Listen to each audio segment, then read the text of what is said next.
Nimesikia ngoma fulani ametolewa Matiang'i. Ndio. Kasema yes, watu kweli?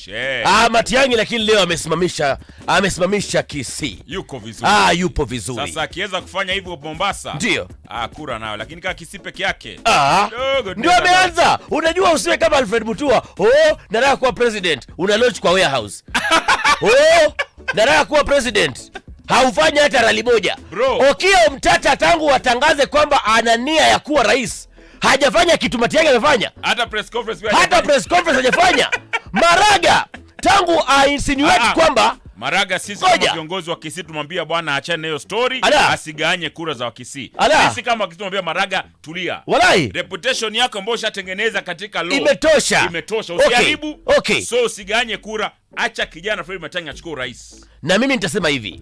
After today, nimeona ndugu yangu watu wetu wa Nyanza wamerali behind Fred Matiang'i. Fred Okango Matiang'i. In fact, kama Raila amekuwa akisurvive kwa sababu ya numbers za Nyanza, ajue Kisii block imeenda.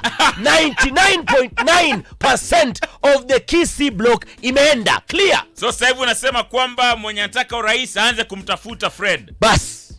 Anayetaka urais aanze kumtafuta Fred. Because mambo ni numbers. Matiang'i. Mambo ni numbers ndugu yangu. Sasa mtu amekaa Marekani tangu 2022 anakuja na pull numbers kama vile wewe unafikiri ni mchezo. Lakini bado wajua anasemaga mcheza kwao utuzwa. Kwa hiyo bado kwao. Nataka aje Central Command vile. Nasemaje? Nataka aende Nyanza, aende Coast. Ndio ameanza. Alafu mimi nitakwambia Fred Matiang'i kitu. Ndio. Ikiwa wewe utakuwa flag bearer. Ndio. Ruto asubuhi na mapema tunamtoa. Lakini ukipatia Kalonzo. Sasa Kalonzo mwenyewe hajaifanya rally kama ile. Na yeye amekaa Kenya kutoka 2022. The only thing Kalonzo anafanya ni press conferences. Za condemn. Unajua this thing. Hata Fred Matiang'i anajua kwamba alafu anafanya mkutano usiku state. Imagine. So Matiang'i kama anataka kuwa rais wa nchi, ndio akuwe flag bearer.